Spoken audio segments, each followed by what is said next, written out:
afternoon, everybody. Welcome to this special webinar. I'm Freddie Quack, Chair of the BCS Digital Divide Specialist Group. The BCS purpose is to make IT good for society, and this SG has been created with a purpose to leave no one behind.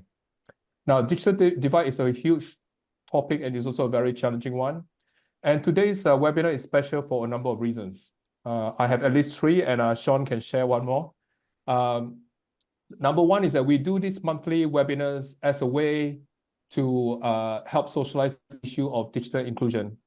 And therefore, we cover a range of topics, from personal conditions such as dementia, loneliness, visually impaired, to topics about lessons learned, best practices across the country, from Leeds to Birmingham to Sunderland to Staffordshire.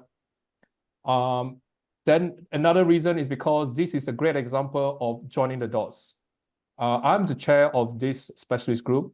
I'm a member of another organization called the Worshipful Company of Information Technologists. And I am part of this digital inclusion panel that Sean is part of. So Sean is the chair of that panel. He will say a few words around that in a moment. And Sean is also a member of the BCS Digital Divide Specialist Group.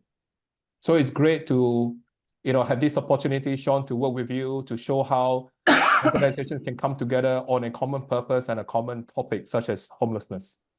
And there's a third reason why it's special is because we are doing this to help the amplification of End Digital Poverty Day tomorrow. This will be the second year of End Digital Poverty Day, and we want to make sure that we encourage everybody to do something similar. Think about the next this time next year, 12th of September 2025. If there's anything to do about this topic that you're passionate about, please help it to be associated as part of this day that more people will know. Okay, you can find out more about what we do. And please, I hear some, if you can put yourself on mute, that would be great. If you do want to speak up, please raise your hand.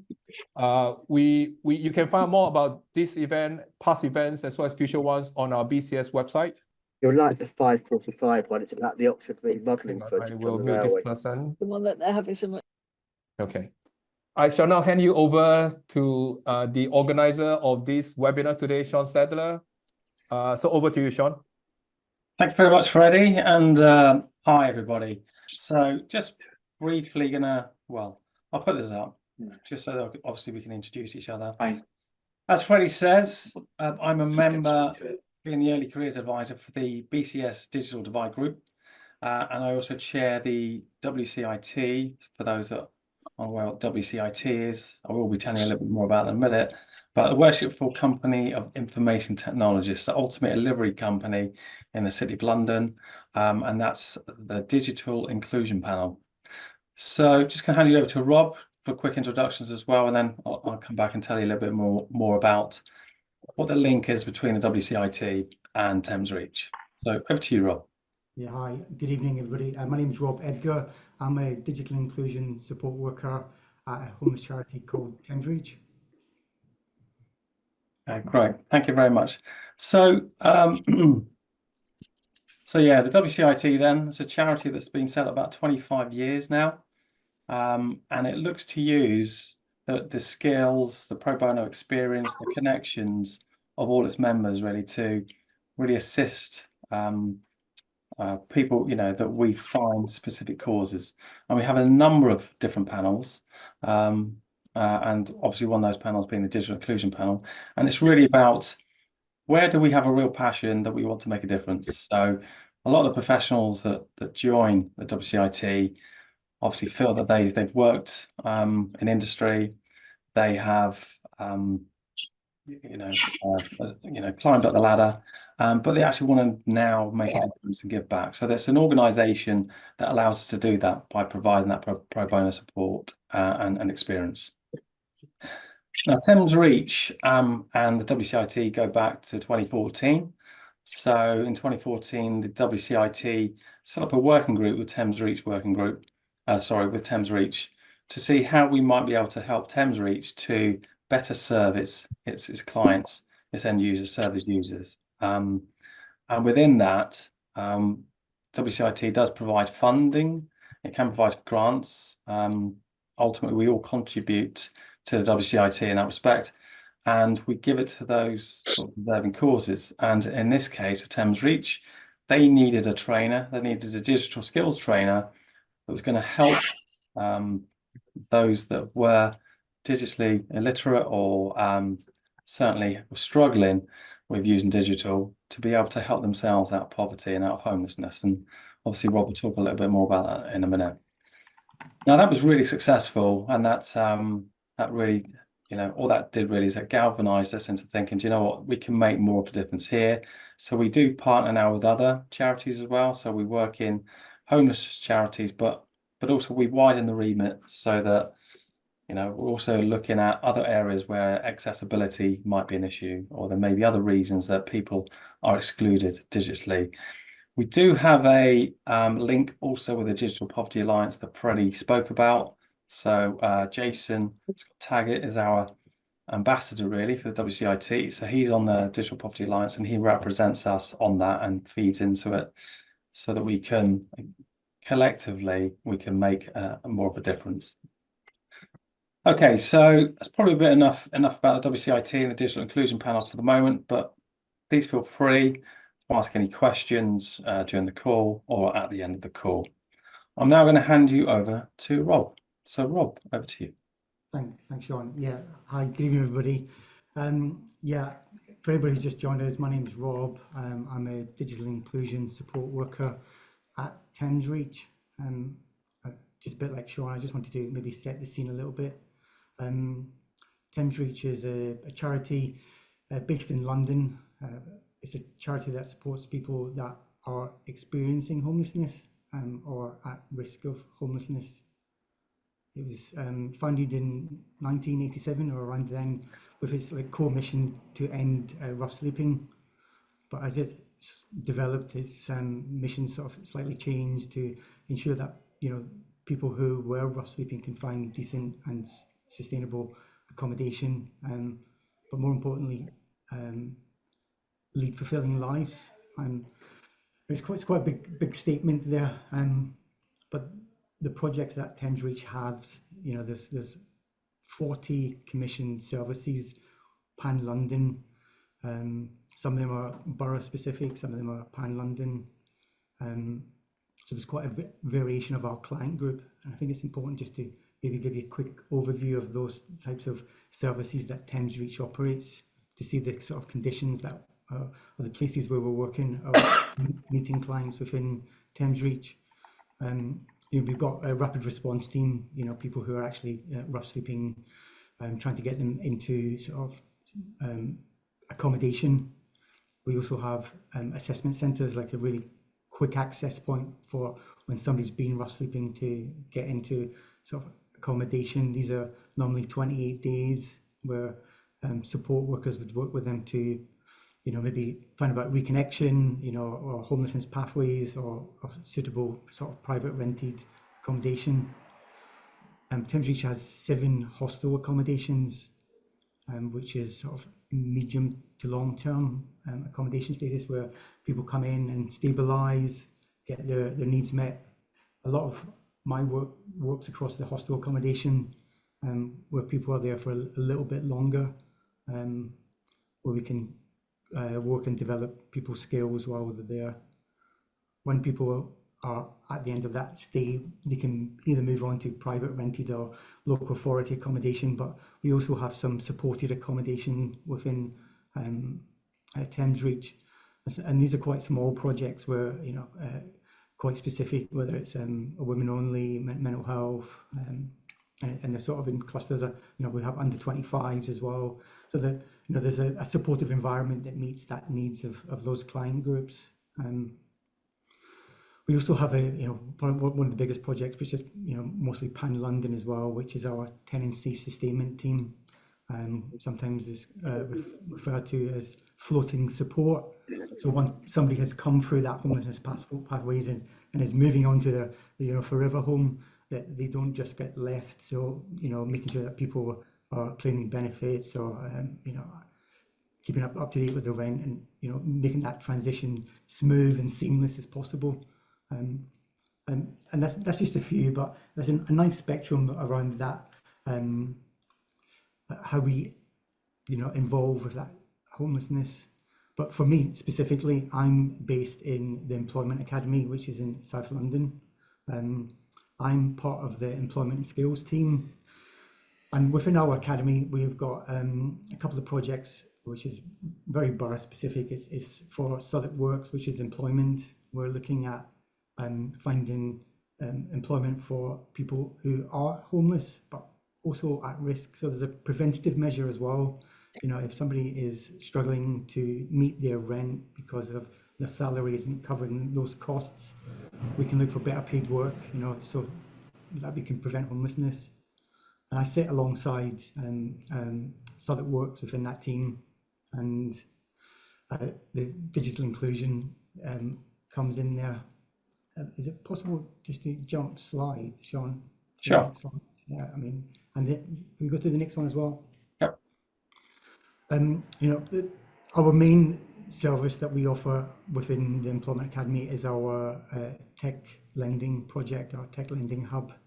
It's like a digital library. The project was started 2 years ago, thanks to funding from Virgin Media O2 and an eco charity called Hubbub.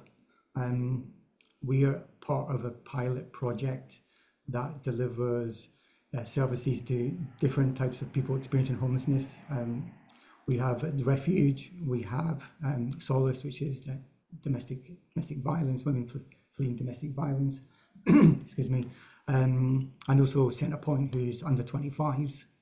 So what happened through the pandemic, I'm sure most of you have realised that, that rapid digitalisation of online services and that rapid response, there's a large amount of people who were left behind, and some research was done at the time, and what was highlighted was, excuse me, that people in temporary accommodation particularly were experiencing digital exclusion.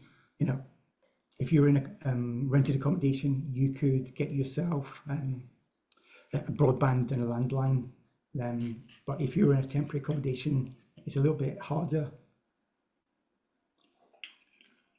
to get BT Openreach to come and deliver a landline into your room. So, that's just like one prime example, and it's just so practical that you can really visualize it. Whether it be the poverty premium as well, where, it's just actually the cost to having access to data could be a barrier. So this, the hubs were set up to try to support people in temporary accommodation. So it is a very specific project. And what we offer is, it's like a library, whereas maybe before the pandemic, you could pop into the library and get access to a digital device for maybe an hour, and that might have been sufficient enough.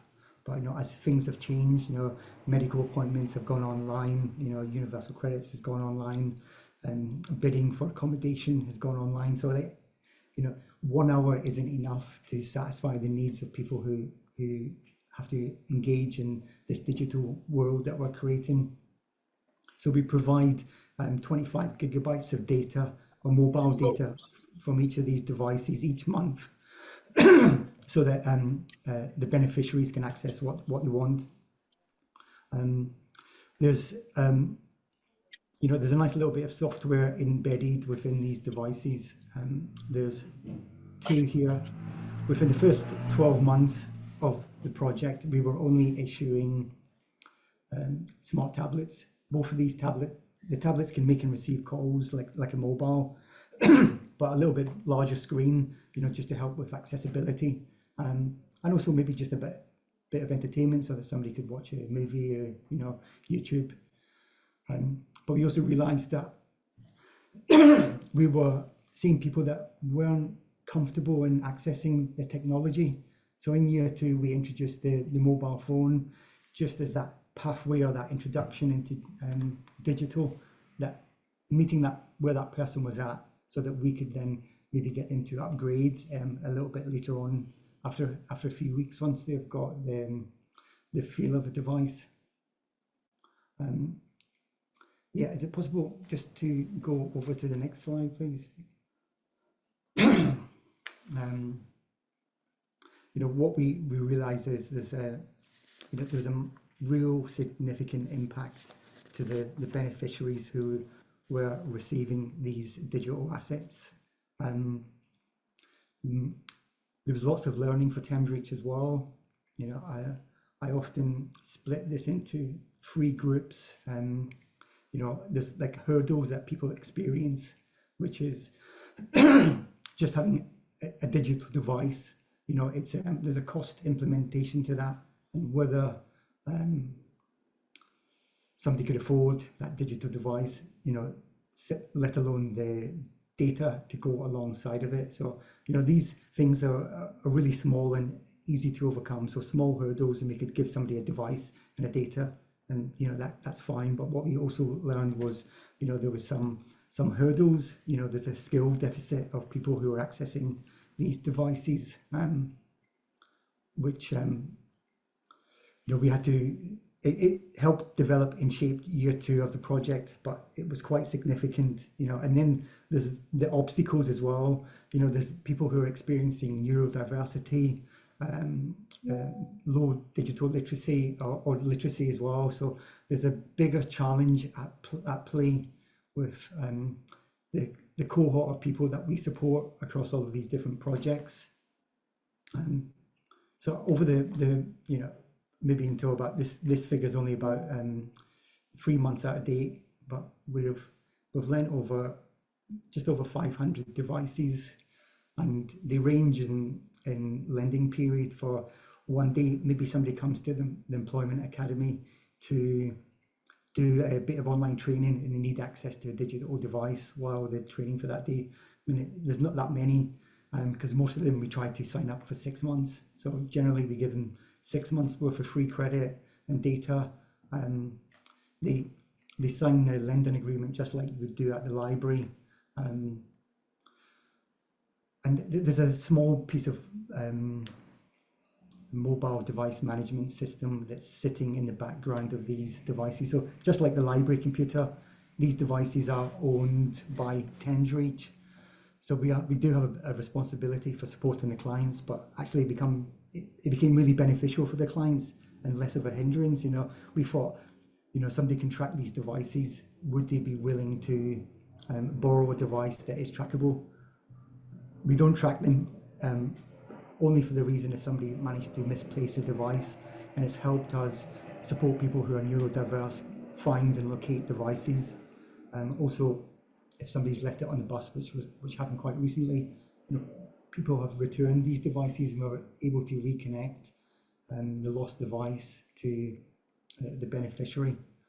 But what we can also do is reset the passcode if somebody's forgotten it. So, if we're using the same passcode daily, we probably remember it. But if it's something that you use infrequently, so the number one way that our mobile management system that we use is work for the project is that we can just reset that passcode and make it a simpler one for that person to log into, so that they can then change it themselves. So the project is exclusively for people in temporary accommodation. That's a very generic word, but most people that are involved in Thames Reach are involved in some form of temporary accommodation, whether that be floating support, tenancy sustainment, waiting to find their more permanent home, or even people in the assessment centres, those short stay, 28 days projects. Could we go to the next slide, please, Sean? Yeah, can I just ask a quick question, Rob? Obviously, I came to visit Thames Reach, and you were very kind as to go into a bit more detail. And you had some clients that day as well. That were having some training or being provided devices. So I think I know one of the key things was actually the device choice, wasn't it, as well, that you've looked at for this, because a wide variety of use cases, isn't there, of why they're going to be required, who's going to use them, in what scenarios and settings. So I think that's something obviously that you looked into very carefully, wasn't it? And you've come up with a recommended one that you use going forwards now as a result of that. Yeah, I mean, so these are Samsung ActiveTab 2s. They have a IHP factor 6, I believe. I think that's the right acronym.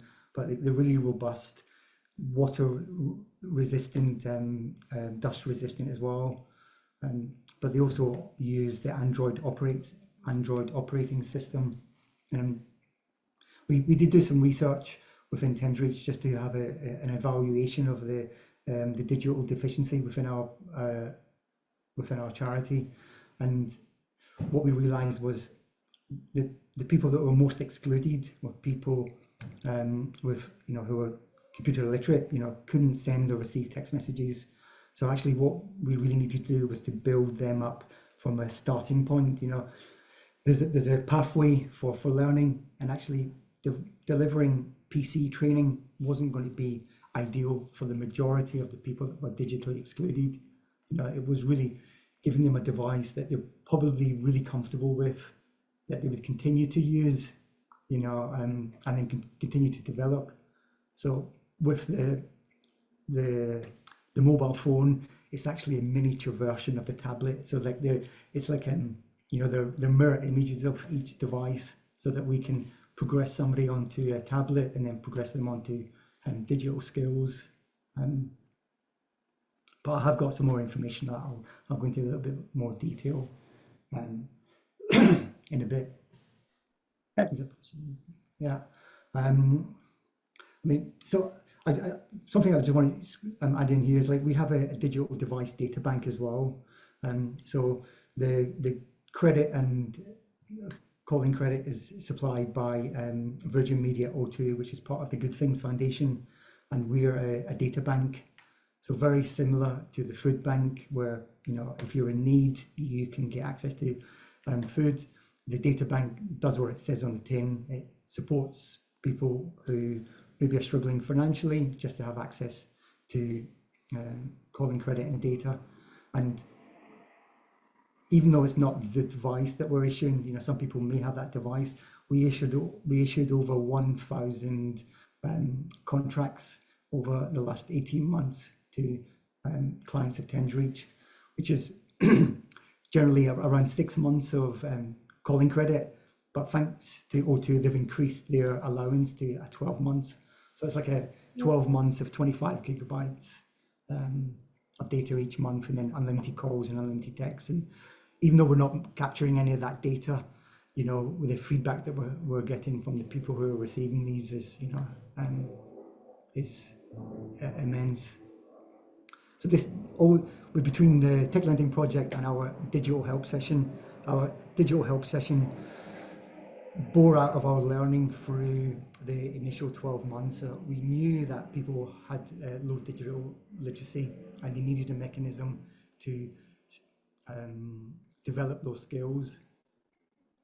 There's a process involved in issuing a device where we're doing a needs assessment on each person that receives the device. And this starts from a very simple question: is, do you have an email address? The 70% of people who are receiving the device don't actually have an email address. And the few that do probably don't remember the password. So like, we're starting to do an assessment based on those skills. Actually there's a lightning lesson that we conduct at the same time is, the volume button, the volume up, the volume down, the power button. We had a beneficiary who received the device, and after about 4 months we went back to see him, and he said, oh, actually the device was great for the first 2 months, but after that I think the device is broken. Now that when I'm watching the iPlayer, I can't actually hear the sound. And he didn't realize that there was a volume button on the tablet. So like, what we can't do is take anything for granted. When we're issuing a device, I'm checking that the competency level, just to know where to add that extra information, whether it's double tap, where the home buttons are, where the back buttons are, where the navigation, so the real device orientation. And thanks to Hubbub, they gave us, I haven't actually got this on the presentation, but they've given us a very simple user manual, and it's so simple. It just has each icon and a little description of what each of those icons does. volume on button, you know, how to send a simple text message. So we hand out, you know, a pamphlet every time we offer a device to somebody with low digital literacy, because we, you know, that chap who had the device that the sound wasn't working, he'd never had a smart device before, and when we first issued him, once I'd finished the project, we'd left, and then I caught out the corner of my eye, he was in his lounge with every bit of paperwork that we'd given him, because he just wanted to learn how to use a smart device. And none of the paperwork that we issued was relevant to the digital device. It was all about the lending agreement and how to contact me if there's any problems and things. So, you know, it's like we have to build in these safeguards to make sure that the people who need it the most have it. So these digital help sessions came from this. We run it on a Thursday morning. It's quite small. When we first opened it, it was a digital drop-in, but we were actually getting overwhelmed by people. And what was happening was we weren't being able to meet those people's needs. So what we changed it to was more like sort of 30-minute allotted slots with a support worker or a volunteer, to make sure that whatever it was that they came in with, that we could actually address in that time. You know, sometimes we're lucky, 2 people come in with the same thing, we can give them a bit longer, and then, you know, give them a bit better insight, and then they can learn with each other. Because what we did from our research, we realized that the beneficiaries' confidence was the number one thing. The number one barrier for people learning was that they didn't want to go into the classroom setting. So they wanted to, you know, a small group, or preferably one-to-one, and that's where this has come from. Is it possible to go to the next slide, please? So we try to focus on we call this life domains. You know, there's a majority of subjects that people are coming in with, and we've created really small modules of learning that run alongside these 8 life domains. You know, I'd probably say number 1 is universal credits. Number 2 is communications, emails, WhatsApp, text messages. We've even had somebody come in that needed to just learn how to make a telephone call.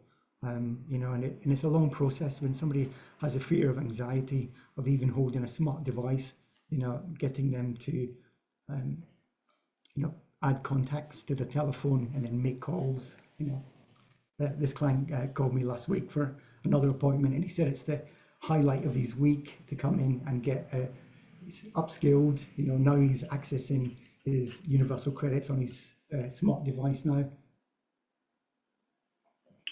So, I mean, all these life domains were born out of our research where the need was most. You know, we can't deliver an unlimited amount of training, but we felt that these life domains would prepare somebody enough to move from the essential digital skills into, you know, some prescribed learning in a sort of classroom environment, when we build up people's confidence. You know, I know security is in here as well. You know, the number one thing that people come in with is, you know, not even scam emails, scam letters. People have received a physical copy of a letter or a leaflet put through their door, and they want to claim the prize or get the free gift. You know, and you know, cybersecurity actually manifests itself into the physical world as well, because you know, this is the point where vulnerable people are actually being exploited, but they probably might not know the challenges of the digital world. So we've got a really strong module on digital security. You know, some of the challenges that people experience is like, you know, it's a fear-based experience for most of our clients. You know, some clients have expressed that they're worried that they might catch a virus from accessing digital technology. They might be influenced to commit suicide as well. You know, like these fears can be based, you know, in their reality, but you know, somewhere this you know, not true. And through education, we can alleviate some of that and fear and anxiety for them. Is it possible to go to the next slide? Yeah, actually, one of the things that comes out is like the poverty, the premium, the homelessness poverty premium. You know, people who are experiencing homelessness, you know, you go to the local supermarket, they're not buying two, get one free because they can only afford one. And you know, the number one thing that people come in with is actually like downloading the Tesco's and Sainsbury's club card, you know, loyalty cards, because it's a way for them to get those extra, you know, 10 or 5 pence off the items that they're buying. You know, and it's a great, I mean, thank you Tesco's, because we've got lots of clients who have come through the door that really need that support, because it meets their needs, but also gives us an introduction into the Google Play Store, understanding emails, you know, making sure that people are set up with an email as well. And, you know, something that we learned as well, just because somebody has a smart device doesn't mean to say that they can use it. You know, I don't think I truly understood the word digital illiterate before until I met a client who came in, and on the third time of him expressing it, like I seen the smart device, a nice shiny smart device, top of the range, but what it was is his son had got it for him, and all he could do was make and receive calls. So, like, you know, the lesson that I learned that day was never to take anything for granted. It's always to try to meet that person where they're at, you know, and ask those questions. You know, do you need extra help? So, you know, building confidence through our drop-in sessions. You know, we evaluated. We did a staff feedback evaluation about 2 weeks ago, and what we learned was self-agency was a real something, that a life domain that increased within the people who were receiving devices from the tech lending project. So it was specifically for the tech lending, but what we're actually doing is supporting those people to do the online tasks themselves, you know, building the skills that they need in order to do it. But also, we're trying not to create dependency, we're trying to create independency. And a task that can take me 2 minutes to do and move on to the next client actually there's no benefit to the client at all. So taking an extra 10 minutes to show a client, actually, you know, this is how to attach the document that you're looking for to the email address, creates, you know, self-esteem, self-worth within those individuals. I've got recovery here, and I use recovery in a really broad sense, you know, just from the experience of being homeless. You know, there's a recovery journey in that, you know, whether it's trauma, you know, and then we also have like comorbidity, people who are, you know, just recovering from street homelessness, but might have comorbidity, you know, drug and alcohol issues, maybe just mental health issues as well. You know, we really need to be mindful of where people are at, and a trauma-informed sort of environment, and that means being adaptable as well. Whether it's taking somebody to a private room just to build that initial relationship with, in order to deliver an effective service. Next slide, please, Sean. I mean, ultimately, we couldn't do this. Thames Reach couldn't do this by themselves, and it's, you know, there's a large selection of organisations that we work with. You know, Digital Poverty Alliance have donated iPhones to us to help. You know, when somebody returns a tech lending device, we would never take a device off somebody to leave them digitally excluded again. We also have that conversation and then try and find a device that they can keep permanently. You know, so Digital Poverty Alliance have helped with that, and Community Tech Aid is a really borough-specific organisation that gift us recycled devices for clients who are in those boroughs.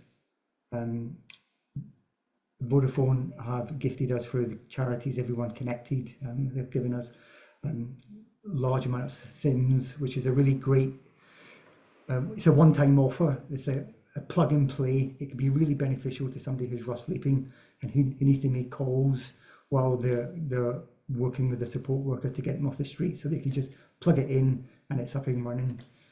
Virgin Media O2 and Good Things, who offer the data bank, economy who recondition our devices to make sure they're all at a high standard as well, and Hub who fund part of that project. So like we can do it by ourselves, you know, we really need other people to get involved, you know, to add value and insight into what we're delivering at the moment. Most of the project is delivered by volunteers as well. So somebody who has experienced or is experiencing homelessness. We have some people who are in temporary accommodation at the moment who are coming to help our digital drop-ins. Yeah, it'd be possible to go to the next slide.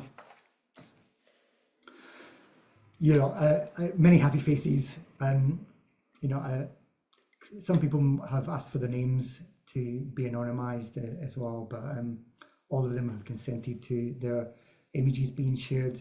And in the bottom left-hand corner, John was in one of our projects. You know, he had this digital device, and actually after a couple of months, it was something that he just wasn't using. So actually what he just really needed was a mobile phone. You know, it's like, you know, let's meet people where they're at and engage with them there, you know. And just next to John, on the right-hand side, Paul got into recovery through his smart device. He managed to access online recovery meetings. He reconnected with his faith. He downloaded a prayer app. He was so excited every time we would come to the project to tell me what new he had learned or where he had done online. And we'd put him forward for a nomination, and he won a projector that he could link up to his smart device and watch his YouTube in his room. You know, so there's lots of examples. Everybody has a personal story behind them, you know. Is it possible just to go to the next slide as well? So yeah, I mean, we did do some, I don't know if we can share this, but our in-house research, I can share it, there's no embargo on it or anything, but it's really insightful. We really focused on different client groups within Thames Reach, whether that's day centres, whether it's temporary accommodation, mental health, or supported accommodation, and actually did an assessment of what was happening, you know, and 31% of the clients that we interviewed didn't have access to an internet-enabled device, which meant they were dependent on other people or support workers to do any tasks relating to the online world. 1 in 3 were on pay-as-you-go. You know, that poverty premium that we mentioned earlier.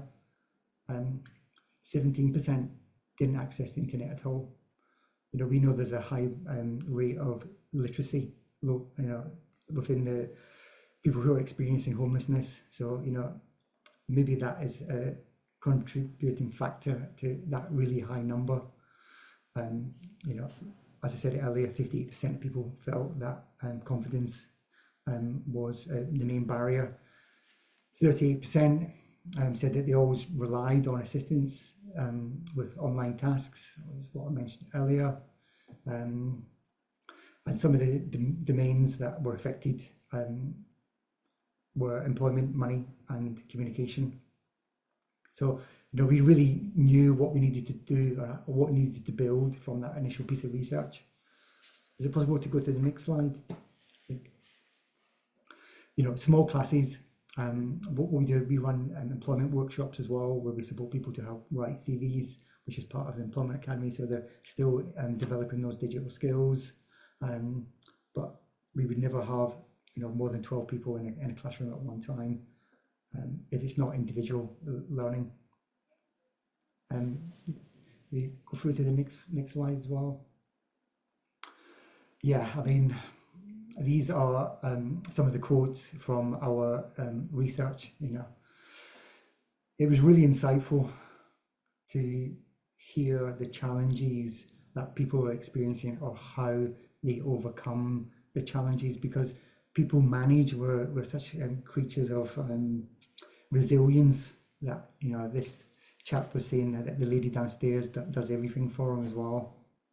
And then having access to that device, you know, so much joy and excitement, you know. I'm going to skip to the next couple of slides as well, so I know I'm running low on time. So at the end of the tech lending project, we send a text message out with a quick link to a survey. So, you know, it could be a little bit biased within this data. We're aware of that. We do also ask beneficiaries if they want us to support them with it as well. But 99% of these have been done by the beneficiaries. You know, have they undertaken digital training? You know, we work in partnership with Good Things, which is Learn My Way, and Botley's Digital Wings. We send information to the devices so that people who can undertake training on the devices have the opportunity to as well. You know, and it's a high number, 60%, but you know, there's still 40% of people that's out of the 500 people that have lent a device have done some online training. Is it possible? Yeah. And this is the inverse of that one. You know, I know it's really high, but what really stands out for me is that just under 40% of people can't actually access online banking. So, you know, that's something that we're trying to address. You know, even just like the health apps as well. You know, it's you know, everything with the NHS app and the GP patches where your GP appointments are online now. So it's a really important thing that we need to address coming up. Just before we go to video, I just wanted to go to the last slide as well. It's just some contact information if anybody wanted to jot down the, you know, my email address. You know, look, the connection today was made through our communications team as well. So I just wanted to include them. Anybody who has been working with them, that's a mechanism. On the final note, I just wanted to end with this really little quick 2-minute video. Is it possible for you to share it? Yep, I will do my very best, Rob. Okay. Where's it gone? It seems to have disappeared. Might be in your downloads.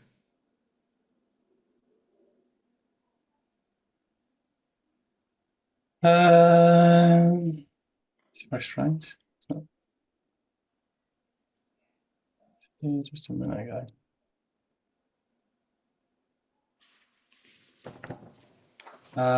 Let me just share the screen, and then let me bring this up. Okay. Hopefully you can see that. I'm hoping this you can also hear it. So in 2019, I went into recovery, and I went to a detox place. And a couple of years later, my support worker said to me, "What would you like to do?" I said, "I would like to learn computers and do English." So she rang Thames Reach in Peckham, started from ABC. I mean, right from the very beginning. Even that, I couldn't get that straight away. Without Thames Reach, I wouldn't be where I am today. You know, I'm on my 10th course at City Lit College. Whereas before, I would never go to college. I didn't really like to learn. You know, books were scary because I've got dyslexia. Without the funders back in Thames Reach, we wouldn't be able to do it, and I wouldn't be able to be where I am today. I've got 3 children. I could never read to them when they were little. They're in their 30s now. But now I'll be able to read to my grandchildren, which I got 6 of, you know.